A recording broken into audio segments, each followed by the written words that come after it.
Joining me now, Democratic strategist Robert Zimmerman, New York Daily News columnist Errol Lewis, and syndicated columnist Miguel Perez. And welcome to all of you, gentlemen. Let's start with Iraq. We've had a big week of strategy meetings. We have a big diplomatic push going forward, which we've just discussed on the program. 200 Iraqis have been killed this week. 3,700 last month, civilians killed in Iraq. It's unbelievable. The sectarian violence. Is this, in your opinion, degenerating into civil war at this point? Miguel? How do you not call it a civil war? That's what the Bush administration insists that it's not. But I mean, it's ridiculous not to call it a civil war at this point. And I think that, you know, we're getting involved, we're in the middle, we're trying to mediate when some of them are clearly our enemies. Mm-hmm. So how do you negotiate with the enemy? It's absurd to me. Also, the nature of the killing seems particularly brutal. Blindfolded victims, tortured victims. Absolutely. Found on the streets. That's right. People pulled out of mosques, people set on fire. That kind of savagery goes well beyond the numbers, and it tells you something that the numbers don't. As horrifying as the numbers are, the reality is you're inflicting a kind of damage that will take generations to repair, and that's the beginnings of a civil war. Mm-hmm. I think the reality too is that when the United States began this very ill-conceived and tragically poorly executed invasion into Iraq, the reality was they were planning for an insurgency. And now it is a civil war. And in fact, our intelligence officers and our military advisors have told us for a long time it was a civil war. And the fact that this administration has not come to grips with that is endemic of a much bigger problem. Mm-hmm. Their failure to deal with the reality, and it has truly hampered us dramatically in terms of fighting the war on terrorism. Let's talk about the political side. We have Muqtada al-Sadr threatening to boycott the al-Maliki government at this point. Do you think that politically it's falling apart? One of the great high points of this whole effort was the election that was held very successfully, and now it seems that the gains from that are deteriorating rapidly. Well, we certainly cannot cave in to their demands either. I think it would be a mistake for President Bush. If he said he's going to go, he has to go and meet with the guy. Mm-hmm. I mean, the steps to getting back on the road to some kind of stability are going to be primarily military. I mean, whether they meet, whether they don't meet, is not as important as holding together the situation on the ground. I mean, we're describing it as civil war here today, but the military describes it as chaos, mm-hmm. is what they're trying to avoid and what they're slipping toward slowly but surely. Do you think the Bush meeting will have any impact? Well, the very fact that both President Bush and Prime Minister Maliki are meeting in Jordan and can't even meet in Iraq tells you a story by itself. But I think there's another issue, too, here that has to be considered. And that, you know, as we reflect on the holiday weekend about the situation there, it's important for us to remember that our country has faced much more profound and dangerous threats and obstacles. And the fact that our governments, whether it was President Kennedy during the Cuban Missile Crisis or President Reagan during the Cold War, they never were afraid to engage in dialogue. And having the strength to have a dialogue is critical.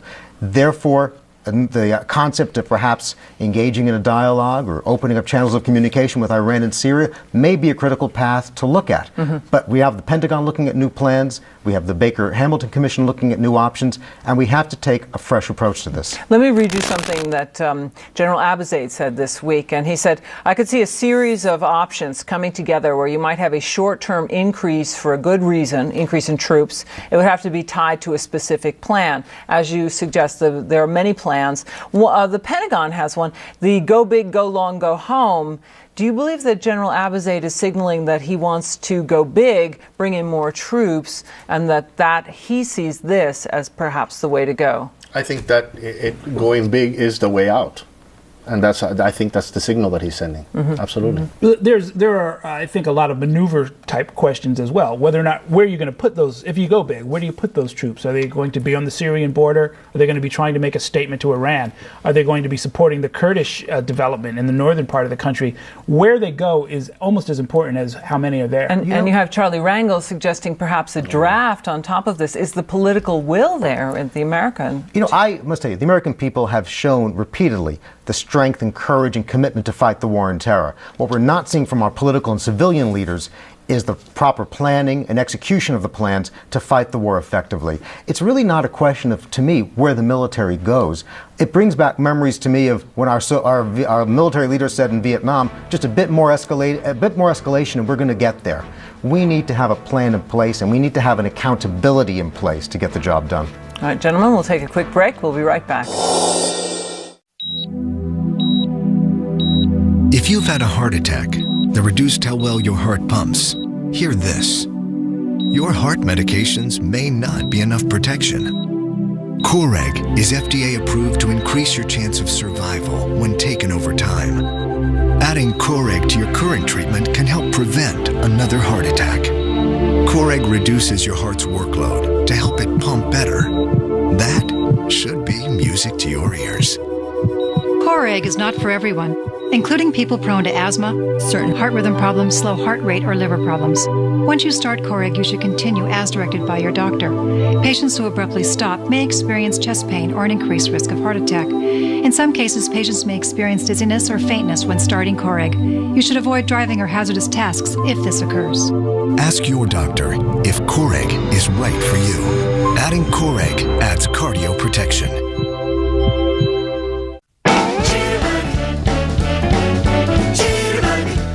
Now technology and simplicity have come together to create a cell phone unlike any other.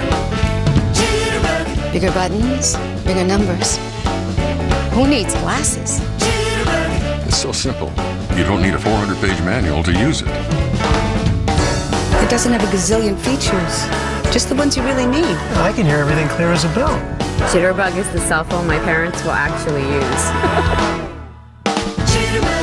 Special operators can assist you 24 hours a day. Hello, Mrs. Kelly. May I place a call for you? Hi. And I get a great connection wherever I go.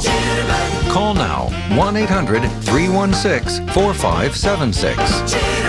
A Jitterbug is yours with 3 easy payments of $49. Service as low as $10 a month. Call today and get a free car charger.